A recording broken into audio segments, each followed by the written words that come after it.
Welcome to Watch Mojo, and today we're going straight to the bottom of the iceberg. These are 20 things you didn't know about the Metal Gear series. Development secrets, content history, unused storylines. Let's see what was hiding in the shadows of Metal Gear. Big Boss believes in Santa Claus, Metal Gear Solid, Peace Walker. Snake, how much do you know about the U.S. Homeland Air Defense Network? I don't know much about what goes on up in the sky. This entry in the series admittedly gets a little wackier than the previous games. It doesn't hold nearly the emotional stakes of MGS4, but it's still canon, so if Big Boss believes in Santa Claus here, he believes in him everywhere. After Huey laughs off Big Boss's comment about NORAD tracking Santa, Big Boss continues to insist that Old Saint Nick is indeed real and that he used to bring him presents. It is oddly sweet from a man whose eyeball was cut out by Russian terrorists. What I do know is that NORAD tracks Santa Claus on its radar.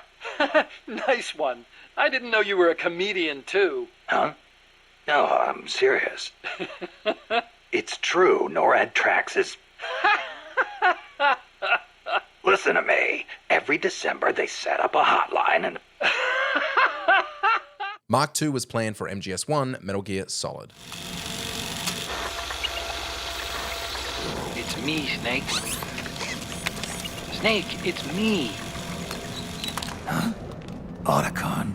The Metal Gear Mark II was a funny little addition to MGS4 that contextualized Otacon always being by your side and giving you a fun little gadget to play with if you don't want to just run a gun. Interestingly, Snake was originally intended to use the Mark II throughout Shadow Moses, and it even appeared in his inventory during the Metal Gear Solid's E3 1997 demo. Wow. Think back then. Considering the original game's top-down layout, the Mark II might have been even more valuable than it was in MGS4, and by the time we got to MGS4, it would have been like the Mark 37. But this gear's not a weapon. It's a remote mobile terminal designed to provide you with operational support. Ocelot is the boss's son, Metal Gear Solid 3 Snake Eater. Ah, you're here at last. Looks like the boss's info was right. Revolver Ocelot is undeniably the most iconic character in the whole series, appearing in almost all of the mainline entries. He takes center stage in Metal Gear Solid 4, where he directly opposes the will of the boss, a heartbreak that deepens with the revelation that Ocelot is in fact the boss's son. In MGS3, the boss briefly mentions giving birth during battle, and Eva tells Snake about Ocelot, stating, "All I heard was that his mother was supposedly shot in the gut during battle, and that he was born right there." It's subtle, but it's still canon. Or should I say, Snake, you're a wonderful man. Chico was meant to come back, Metal Gear Solid 5, The Phantom Pain. Chico. First introduced in Peace Walker and swiftly written out in Ground Zeroes, Chico never quite received the character development that seemed intended for him. Along with Paz, he became the emotional core of Ground Zeroes and then all but vanished from the main game. That is, unless you dig into the art of Metal Gear Solid 5. The art book features a concept page showing what Chico might have looked like had he survived, wearing a long red coat and carrying various melee weapons. It's so cool that it feels like a very missed opportunity.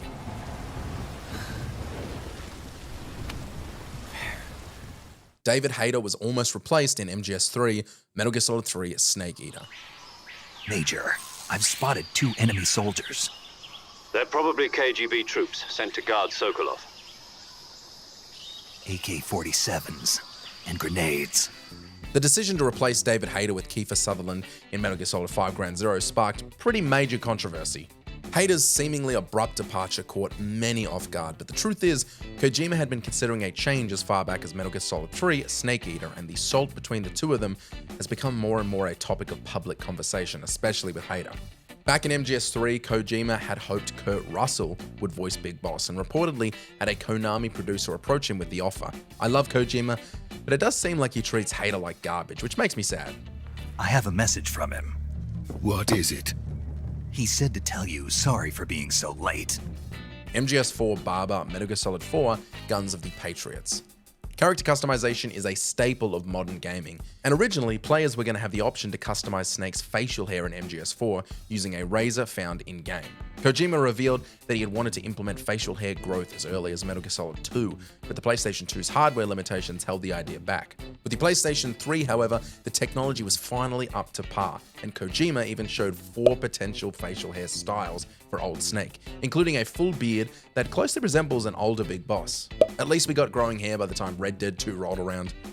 MGS2 almost didn't happen, Metal Gear Solid 2 Sons of Liberty. The terrorists call themselves Sons of Liberty. Sons of Liberty? The name of their leader is Solid Snake. Kojima's original concept for a Metal Gear Solid sequel was surprisingly straightforward. Snake would travel to the Middle East to destroy another Metal Gear. Kojima eventually scrapped the idea because war in the Middle East became a reality and felt a bit close to home. His next draft was closer to the game that we got. None of the events of the Big Shell would have actually happened. Raiden's entire mission in the plant chapter was envisioned as a fully fabricated simulation. MGS2 already challenges the player's perception of reality, but this early version would have discarded all ambiguity in favor of the twist being reality, not just a fan theory. I was part of the Army's Force 21 trials. Force 21? That's about tactical IT deployment, right? Any field experience? No, not really. So this is your first. Lost members of Dead Cell, Metal Gear Solid 2, Sons of Liberty. You're right on time, I see. I like a punctual man. Is he Dead Cell? I am Fat Man. I am the greatest that humanity has to offer, and Almost all Metal Gear games have a collection of supernatural freaks, as Ocelot so kindly calls them, to give our protagonists a few bosses to face leading up to the endgame boss. MGS1 had Foxhound, MGS3 had the Cobra unit, and MGS2 had Dead Cell. However, 2 additional members of Dead Cell were originally planned, but ultimately cut from MGS2. One was Chinaman, a martial arts themed character who had a dragon tattoo that could come to life, and the other was Old Boy, an elderly figure who was meant to be a mentor to Big Boss. Crazy that Kojima nearly got away with a character called Chinaman. The old man is dead. The world is a different place now. Join your union's Metal Gear Solid. I have 2 mission objectives. First, you're to rescue DARPA Chief Donald Anderson. In the late 90s, voice acting in games was still relatively new, and many actors were unsure about how to fit within union guidelines with this work. At the time, the Screen Actors Guild hadn't established clear rules for video game work, leading many actors to use pseudonyms to avoid potential conflicts. This was the case for much of the Metal Gear Solid cast, who were credited under aliases. Apart from David Hayter, Doug Stone, and Scott Dolph, most of the cast were not who they said they were, with Hayter even using a pseudonym for the tech demo. It'll be through here. I know it. I'm going to swat down a couple of bothersome flies. Sniper Wolf concept art, Metal Gear Solid. It's hard to miss when you're this close. Toss your weapon over here. Slowly. Oh my word. I gotta lie down. The concept art books of Metal Gear Solid 1 through 4 showcase stunning concept art and illustrations, primarily by Yoji Shinkawa, but also include surprisingly explicit images of Sniper Wolf. I'm going to check the analytics of this video to see just how many people paused here to go and Google this. Depicted wearing nothing but an open jacket and a single boot, the image was pretty full on considering the tone of the rest of the game, but not surprising considering Yoji and Kojima were mates. Please. Just finish me quick. We figured out the twist, Metal Gear Solid 5, The Phantom Pain.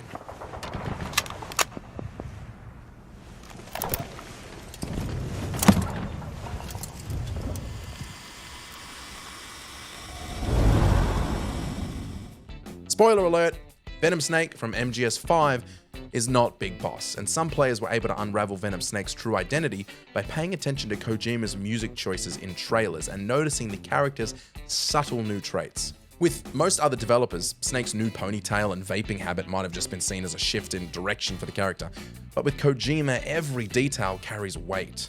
While his choice of smoke might not have been enough to clue in most players, Kojima's musical selection definitely played a significant role, picking songs about fractured identities, clearly on purpose. Here. That's your name as of today. MGS3 was meant to be a PS3 title, MGS3 Snake Eater.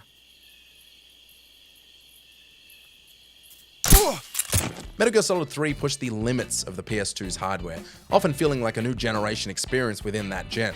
And this makes sense, as Konami initially intended for Snake Eater to be a flagship title for the PlayStation 3. Due to frequent delays, the PS3's release was pushed back and back and back for years. Faced with the prospect of more waiting, the team shifted development back to the PlayStation 2. In hindsight, This was likely a blessing, especially considering how notoriously difficult the PS3's early hardware was to work with. To thank you for your compliment. What compliment? My shoes. Metal Gear Rising saved. Metal Gear Rising Revengeance.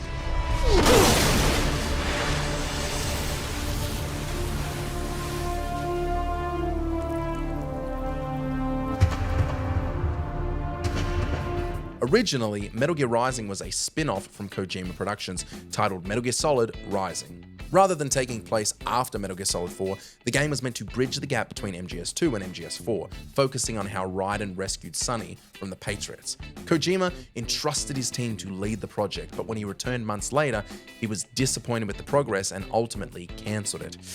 Ouch. Fortunately, Platinum Games stepped in to finish the game, leading to a major refocus. That being said, I'd have loved to have seen that idea play out. Only all muscled up and less predictable. But it makes you wonder, where'd Desperado find these guys? I'm not complaining. They're like walking vending machines. 9/11 affected MGS2, Metal Gear Solid 2 Sons of Liberty.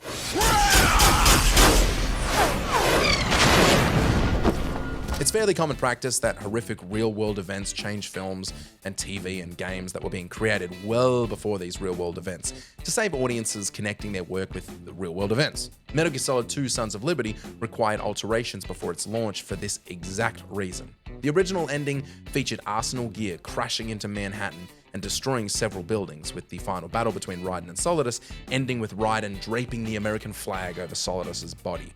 The 9/11 attacks felt a little bit too similar, and it was ultimately cut.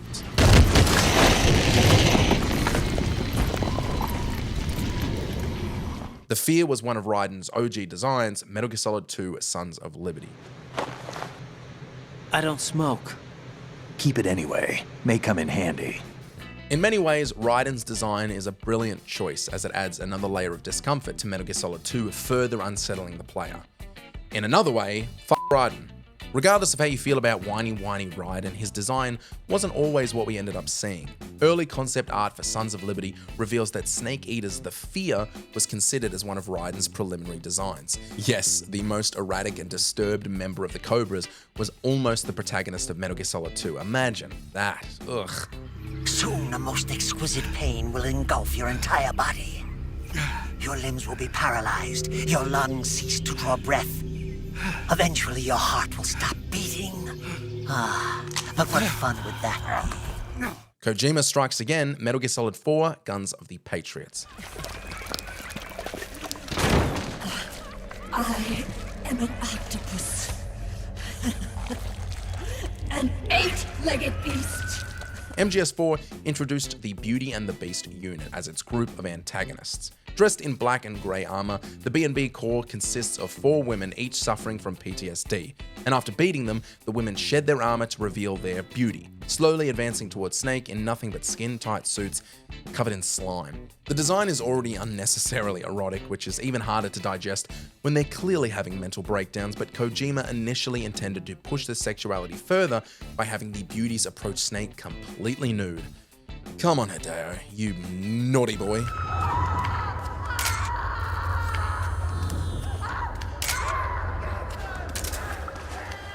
Skateboarding minigame, Metal Gear Solid 2 Sons of Liberty. In addition to new VR missions and an alternate non-canon story mode where Solid Snake replaces Raiden on the plant, MGS2 Substance included a Tony Hawk-style skateboarding mode. Players could choose either Snake or Raiden to skate around Big Shell, performing tricks and destroying ciphers. I know what you're thinking. Matt, that sounds totally bodacious, and you're right. What is even going on in this game?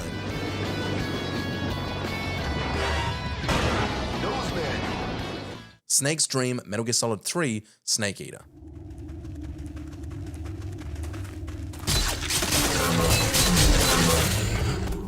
In MGS3, after suffering through the torture sequence, the player will end up in a small jail cell. If the player saves, quits, and reloads the game immediately, they're treated to a bloody hack-and-slash minigame called Guy Savage. The inclusion of this strange minigame remained a mystery for years, with Kojima refusing to comment on it, until he revealed it was a preview for a cancelled Konami title. The minigame is exclusive to the PS2 version, and it's such a crazy weird inclusion that many players still don't know it exists.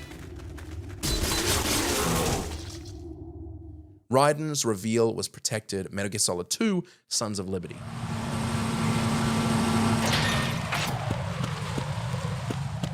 I've drilled this point into the ground, but when Metal Gear Solid 2 debuted in 2001, there was little reason to suspect Snake would be replaced. Raiden made brief appearances in TV spots and trailers, but the focus was always on Solid Snake. He was the one players controlled in all of the scenes and the star of every showcased cutscene. On top of this, Kojima had shown footage of the plant section with Snake's model swapped out for Raiden's.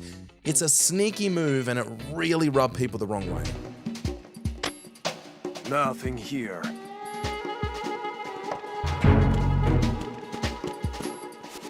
Before we continue, be sure to subscribe to our channel and ring the bell to get notified about our latest videos. You have the option to be notified for occasional videos or all of them. If you're on your phone, make sure to go into your settings and switch on notifications. Snake and Otacon were supposed to die. Metal Gear Solid 4: Guns of the Patriots.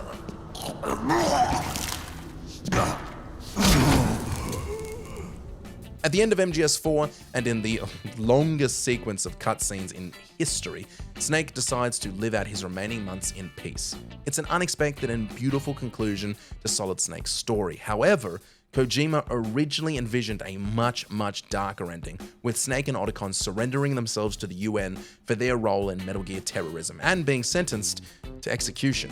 Kojima's team found this conclusion too bleak and reportedly refused to continue working unless he revised it. Imagine that, someone telling Kojima this is a bit much. Well done, team. I wish someone had stood up to him when it came to Princess Beach in Death Stranding.